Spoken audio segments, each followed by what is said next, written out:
All right, we got to mention it before we move on. Did you watch the Erick Rowan Wyatt VHS? In the background on mute, I was watching other things at that time, so no disrespect to him, but I don't know what he said or if it was any good or not. Well, here are my notes. Really incredible delivery, emotional, extremely babyface. How will this or can this apply to a professional wrestling program? Question mark, question mark. It's good something, but I don't. That's what Bray Wyatt was. All those Firefly Funhouse segments and everything. It was, in my eyes, bad wrestling TV. I used to say it looked like a show on Adult Swim. At times it was that. At times it's a good Rob Zombie. There are no good Rob Zombie horror films. I take that back. Yeah, I was about to say. At times it's a modern day horror film. At times it's a throwback to other horror films. At times it's the bad memories of being a VHS tape trader. I mean, it's all sorts of different things, but it's not wrestling. And everyone's been a good performer in it for anything other than this. Well, then he put the sheep mask back on. And then later on, Gable goes out to the ring. He has solved the greatest wrestling mystery ever. Uncle Howdy is really Bo Dallas. And again, you know, because Gable's not with it or whatever the fuck. And he calls Bo Dallas out to solve all of their problems right now face to face. And out walks Bo Dallas with no music. And this is the first time he's been goddamn seen on this program in how long could it have been? Has it been 2 years? Maybe longer than that. I can't remember the last time he wrestled on Raw. It may be much longer than that, other than the Uncle Howdy appearances. Okay, but the point is, I just like to call out Bo Dallas. Well, here's this guy that we haven't technically seen on this show for 2 days. Has he been sitting and catering every Monday waiting for somebody to ask him to come out? Anyway, the Creed brothers. And boy, howdy, hopefully they've been working on overtime trying to perfect their craft if they're going to be involved in bigger things. And this, they attack Bo in the aisle. They're wearing suits and they beat Bo up and stand over him, and Bo laughs. And then they beat Bo up more and he laughs again. And then they give him a big double team move and a big German suplex, and he's still laughing. And then Gable squats over him and screams, "What are you laughing at?" And I believe, did he say, "Here you are"? Or "There you are"? Or something. Somebody was there. And the lights switched off and we get the blackout and the piano music. Do you have the piano music, or did you plug the piano in today? Oh, shoot. I had the organ going. Give me a minute. Well, it's not worth it. We won't be here this long. The piano music and the fog and the heels are scared. No, that's not it. That's not it. Whoa. Oh, good Lord. I'll keep looking. Is that your burglar alarm? I can't comment on that. I'll keep looking. So the heels are scared and you see a light. And in the light, you see silhouettes and there's a lantern. And they come towards the ring and they get on the apron. And Gable and the Creeds got their hands up like, we're ready for a fight. And then Gable bails on them.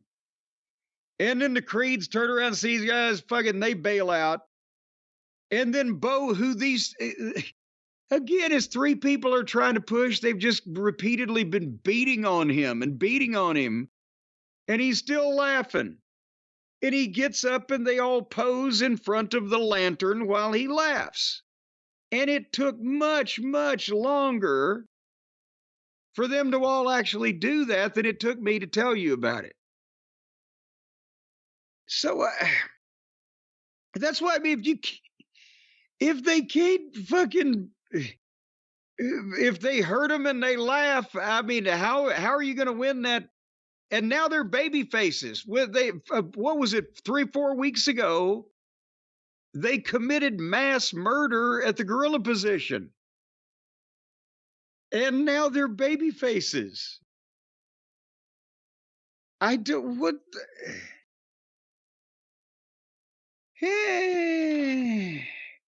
anyway. And Braun beat the shit out of some people at the end. Sami Zayn and Ilya Kuryakin. I'm watching a weekly 60 to 90 minute dramatic program that's padded out to 3 hours with middling wrestling matches that are either predictable or that you don't really want to see to begin with. But I love the stars of the program. And I really can't wait to see who's going to be fucking who next. And metaphorically speaking, that is. You know what I realized? I got lost in song over here. I agree with everything you said. Whatever that said may be. No, you didn't hear what I said for about the last minute and a half because you were trying to find your goddamn Liberace key of fucking G and a half. No, I was listening to you. It was just that was Zachary over there. Woo! Zachary, oh, very good. Do you know I have the Monster Mash album that Zachary did where he covered... That's not the original, I was going to say. Well, he covered the Bobby Boris Pickett classic, but in his own inimitable style. And also there were other tunes that were written just for this album, just for him, because he was on TV. It was the early 60s. There was Hurry, Berry, Baby. One of the refrains was him, oh, I've got to dispose of the body. And there was, you've heard of the Bristol Stomp. He sang the Pistol Stomp. The kids in Bristol all carry a pistol when they do the Pistol Stomp and gunfire. What do you think of some of those old gimmicks in rock and roll, like Screamin' Lord Sutch? He would show up to his shows in a hearse that was painted with his logo, and he would come out of the back in a coffin. Oh, well, of course, you're asking me like I'm going to hate gimmicks like that. And people coming out of any kind of a box are over. But what about Screamin' Jay Hawkins? You ever see any footage of him? I've heard the music. I've not searched out footage, to be quite honest. But I was going to tell you a hearse story. Not Hertz now, kids, not the rental car agency, but the meat wagon that's hauling you to your final repose. I have a great picture of me and Brian Hilderbrand in Cincinnati, Ohio at the Gardens one night when we both went to the Mid-Atlantic Wrestling Show before we were both photographers at that point in time.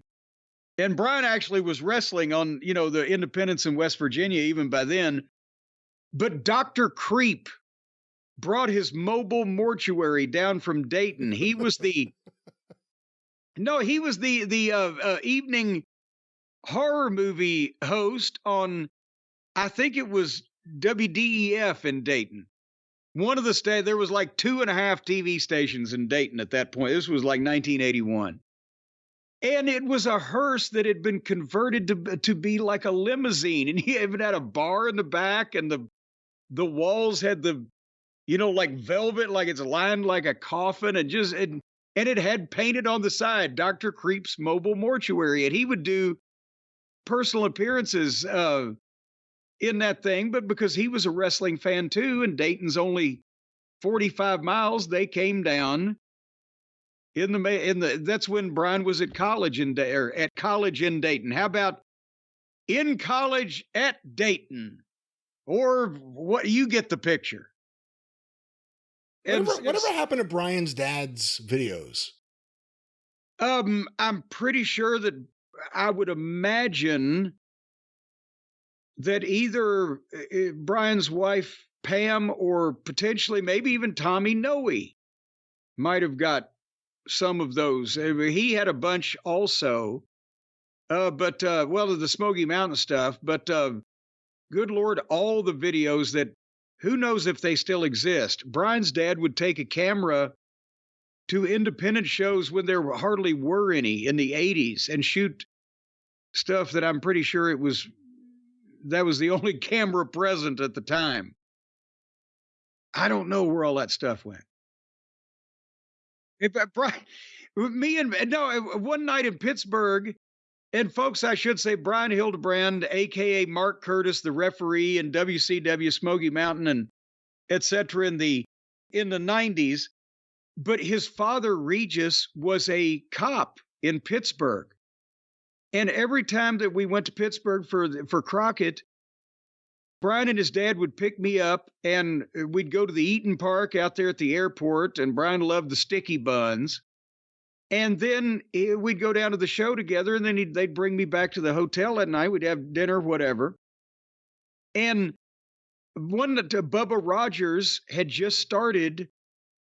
And, so I said, can we take Bubba back to the hotel also? Well, this was when it was early on. Remember, Bubba was fucking with Dusty, right? So he was on top right away. And he had fucking heat. You had to pull your car up a ramp out of the Civic Arena in Pittsburgh. And with a big crowd of the people were crowded around, the security was not what it could have been at the end of that ramp and out in the parking lot. And we come up and the people see that Bubba's in there because he's so fucking big. How can you miss him? And I start ducking down and people start throwing shit at Regis's car and crowding around. And I looked up and a second later, he had opened the door and pulled his goddamn service revolver out and held it up in the air, and it started barking police commands to get the fuck out of here. And people were climbing lamp posts and fucking diving over partitions and concrete walls to get away from this guy that they were used to the wrestlers coming out and being sitting ducks, but nobody ever got out of the goddamn car with a fucking gun and theoretically a badge. He didn't have time to show that, but where was I going with any of that? I don't know where we were going. Lord knows where we've been.